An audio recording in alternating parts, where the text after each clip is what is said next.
वडगाव आंबे कोकडी व वडगाव जोगे येथील ग्रामस्थांच्या वतीने जामनेर आगार प्रशासनाकडे एक महत्त्वाची मागणी करण्यात आली आहे।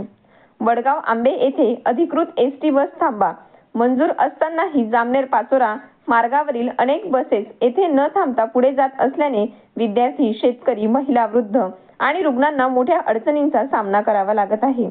विशेषतः शिक्षणासाठी जामनेर व पाचोरा येथे जाणाऱ्या विद्यार्थ्यांचे शैक्षणिक नुकसान होत आहे।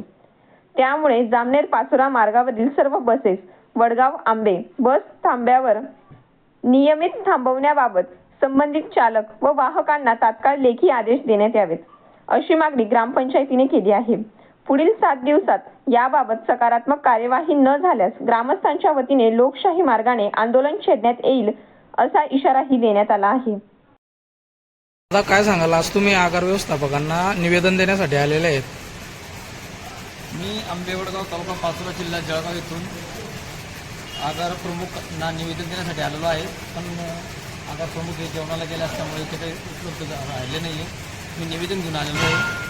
आमच्या आंबे वडगाव बसस्थानकावरती जामनेर डेपोची ज्या लांब पल्ल्याच्या गाड्या त्या थांबत नाही, त्या स्टॉप सोडून त्यांनी 100 मीटरवरती जाऊन थांबतात व प्रवासी मागून पळत जातात। कोणी म्हातारे माणूस पडतो किंवा 2 दिवस बाई राहिली ती तिला गरोदर बाईला त्रास होतो जाण्या येण्यासाठी। आणि त्या ड्रायव्हरनं जर सांगितलं तर मनमानी सांगता की आम्ही भाऊची माणसं आहेत, तुमच्याकडे जेवण ते करून घ्या, आमच्याकडे व्हिडिओ शूटिंग आहे त्यांची, त्यांच्याबद्दल निवेदन तोंडीले फोनवर सांगितलं आगारांना तरी त्यांच्यावर काही फरक पडत नाही। आणि राहिला दुसरा विषय, एक शासनाची एक योजना काढतात की बा तुम्ही बसनं प्रवास करा, सुखसुविधा उपलब्ध होतील। आता थोड्या दिवसानंतर मुलांच्या शाळा चालू होतील, त्यावेळेस या गाड्या थांबल्या पाहिजे। या गाड्या थांबत नाही, मुलांचे हाल होता आणि शासनवरून सांगतं की बा तुम्ही एसटीचा प्रवास सुखी प्रवास। मग शासनाची ह्या ज्या योजना काढताय तर मग लोकांना उपयोग कसा काय घ्यायचा? आणि झालं काय, शासन स्कीमा काढतं की तुम्ही हाफ तिकीट काढा, तुम्ही हे कार्ड काढा, ते कार्ड काढा। आणि त्यामुळे काय होतं, ही जी सर्वसामान्य जनता आहे, गोरगरीब जनता ही या बसच्या भरोश्यावरती बस स्टॉपवर थांबते।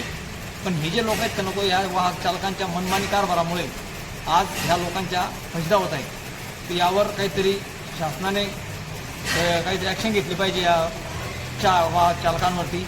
आणि जे जामनेर डेपोचे आगार प्रमुख आहेत यांना मी आता निवेदन द्यायला आलो जे त्यांच्याशी 2 शब्द बोलून आता काय करता काय त्यावर ठरवू। यानंतर जर का काही अनुचित प्रकार जर का आंबेडकरच्या बस स्टॉपवरती घडला ड्रायव्हरांसोबत तर त्याला जबाबदार सर्वस्वी हे जामनेर डेपोचे प्रमुख हे आगार व्यवस्थापक राहतील, याची मी त्यांना एक जबाबदारी म्हणून सांगतो की त्यांनी याची जबाबदार ते राहतील। याची नागरिकांचा काही संबंध राहणार नाही। एखाद्या वेळेस एखादी महिला पडली किंवा एखादी माणूस पडला आणि त्याचा मुलगा जर का त्या ठिकाणी हजर राहिला आणि जर का काही अनुचित प्रकार घडला तर या सर्वस्व जबाबदार वाहक चालक आणि चालक राहील, याची त्यांनी नोंद घ्यावी।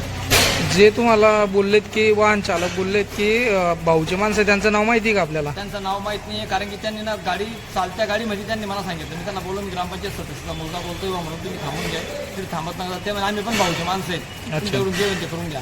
आत्ता सुद्धा आजच्या कंडिशनमध्ये मी जामनेर सुरत गाडीमध्ये आलो, आंबेवडच्या बस स्टॉपवरती 100 मीटरवरती थांबली। मी तिचा पाठलाग करत छंदुनीला येऊन त्यात बसलो आणि त्यांना म्हणलं का तुम्ही आंबेवडा का गाडी थांबवली, तर ते मला सांगतं की गाडी थांबवली। पण किती जण चढले, मला 2-4 जण चढले, तरी तर आम्ही थांबवली। म्हटलं तुमचा व्हिडिओ माझ्याकडे, तुमच्या व्हिडिओ असो काही असो म्हणे, तुम्ही काही करा, आमचं काही होत नाही म्हणे। डायरेक्ट त्यांचे उत्तर मला जो चालक होता त्या चालकाने मला डायरेक्ट अक्षरशः असं उत्तर दिलं, बसमध्ये बसून जर का बसमध्ये बसून जर का चालकाशी उत्तर देतोय तर मग बाकी तुम्ही त्यांचा विचार करून घ्या। जर का माझं बोलणं खरं खोटं असेल तर माझ्याकडे व्हिडिओ आहे, त्या चालकाला आता तुम्ही समोरासमोर बोलवा आणि खरं खोटं करा की हा विषय खरा की खोटा। आणि बरं असेल ना, जर का असं जर असेल तर आम्ही बी मूर्ख नाही आहे। आम्ही जर ग्रामपंचायत निवडून आलेलो आहे तर आम्ही काही मूर्ख नाही आहे। आम्हाला पण डोळे आम्हाला पण समजतं की समोर वाहन तर गाडी मागे थांबेल किंवा पुढे थांबेल म्हणून। पण एक वेळ जरी ना हे कायमचंच आहे आणि त्याला कंटाळून सनी मी आज शेतीचं काम सोडून सनी आज निवेदन द्यायला चालू आहे, कारण की मला स्वतःला ही गाडी थांबली नाही आहे।